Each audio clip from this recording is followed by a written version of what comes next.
A inteligência artificial no mundo que nós estamos vivendo, ela é normal e está crescendo cada dia mais e mais.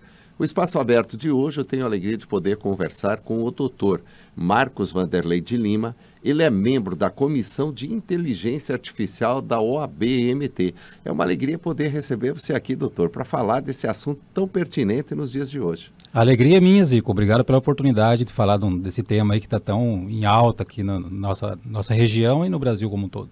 Vamos falar então como a inteligência artificial ela tem favorecido a classe da advocatícia. Zico, a inteligência artificial ela nada mais é do que uma ferramenta de trabalho, né? Ela não é algo assim sobrenatural que vai trazer e substituir o profissional ou substituir as carreiras jurídicas. Ela é uma ferramenta assim como todas as outras. E dentro desse contexto aí, você pode trabalhar ela, operar ela tranquilamente. Assim como ela é uma ferramenta, e ela é regulamentada hoje pelo CNJ, o CNJ, que é o Conselho Nacional de Justiça, tem uma resolução que vem regulamentando o uso de inteligência artificial no meio jurídico. Então, essa regulamentação está vindo de cima para baixo. Hoje no TJMT já tem uma ferramenta de inteligência artificial que está sendo implementada e testada e, por consequência, as varas de justiça também utilizarão aí no futuro essas ferramentas. O advogado também utiliza a inteligência artificial. Eu costumo dizer que, ao contrário do que se diz que profissionais serão substituídos por essa tecnologia, os profissionais que não se adequarem, que não se prepararem para essa tecnologia, sim poderão ficar para trás em relação à produtividade.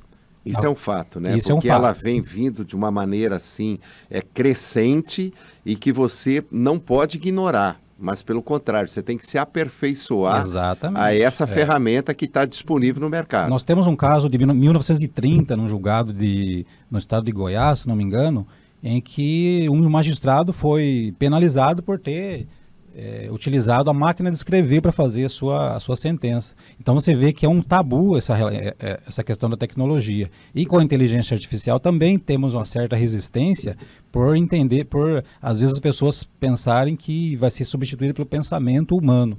Mas o que é inteligência artificial de fato? A inteligência artificial, eu costumo dizer, isso é uma teoria que eu criei, Zico, nada mais é que a exportação do conhecimento humano para uma linguagem computacional. Então, tudo que nós temos hoje é criado pelo ser humano. Apesar de ser uma linguagem computacional, uma linguagem de máquina, de aprendizado de máquina, mas quem desenvolveu foi o ser humano. Então, não há essa possibilidade de substituição ou de substituição do ser humano em relação à máquina. Até porque a inteligência artificial ela não se faz sozinho. Não. Você precisa alimentar a inteligência artificial para que ela possa produzir aquilo que você busca que ela te entrega. Essa ferramenta tem que saber operar, né? Nós temos casos aí em que colegas advogados, e não só no meio jurídico, né? A inteligência artificial no mundo dos negócios, ela tem aí várias formas de ser utilizada.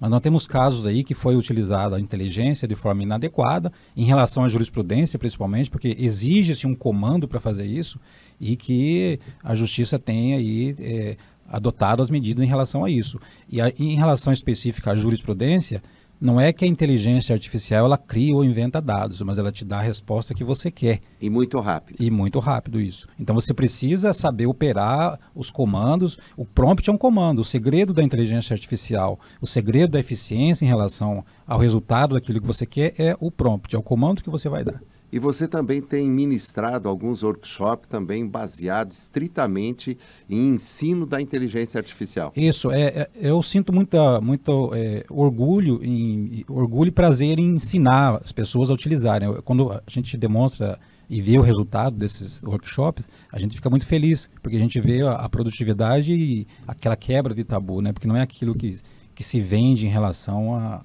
ao uso da IA.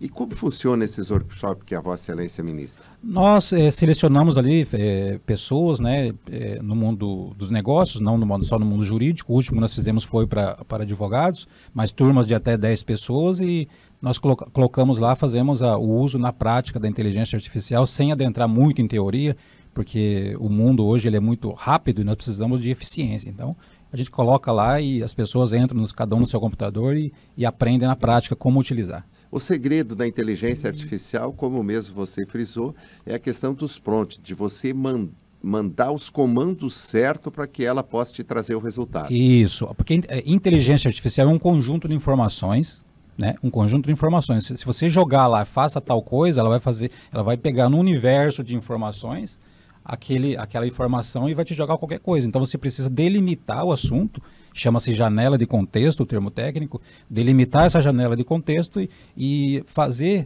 com que ela entenda que você precisa de uma resposta para aquele caso específico, seja no mundo jurídico, qualquer outro negócio.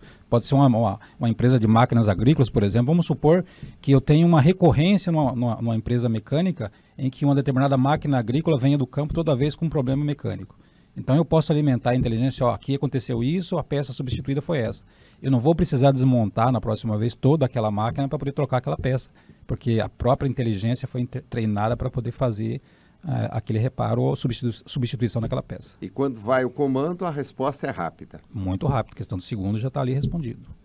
Mas lembrando, Zico, também, que a responsabilidade do resultado e do uso é do operador, de quem está dando o comando ali. Nós não podemos terceirizar a nossa responsabilidade. Nós ainda continuamos e continuaremos aí responsáveis pelas nossas ações, nosso trabalho. Olha, a inteligência artificial está aí à disposição de qualquer pessoa, tem muito software, tem muitos programas aí, um deles é o chat GPT, e você que de repente fica pensando que a inteligência artificial aí é algo ruim, você precisa se adequar, porque se você não se adequar o mais rápido possível, você vai ficar para trás. Estava lendo esses dias de que a inteligência artificial hoje, nos dias de hoje, ela é tão importante quanto que a internet foi lançada anos atrás. Então, a internet, quando que a internet chegou, nós pensávamos de uma maneira. E dessa maneira que a inteligência artificial está andando a passos largos muito rápido. E se você não buscar informação, buscar conhecimento, você vai ficar para trás. É isso. É isso, Zico. E você, inclusive, acompanhou o nosso trabalho em relação à aplicação disso na prática, né? Então, as pessoas precisam, se não vai utilizar, mas pelo menos entender o que se trata, né?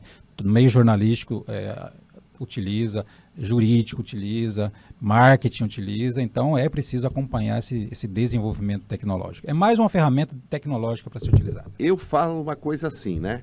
Que não existe mais jornalista, né? O que existe são pessoas que sabem operar bem a inteligência artificial. E se você não souber operar bem a inteligência artificial, você vai ficar para trás. É isso. Lembrando da responsabilidade do resultado, né? Sempre. Doutor, que alegria poder receber você aqui no Espaço Aberto. Obrigado pela sua participação e poder levar informação aos nossos telespectadores. Eu que agradeço mais uma vez, Rico, pela oportunidade em falar desse tema tão importante e tão em voga aí no nosso dia a dia. Valeu. O Espaço Aberto fica por aqui.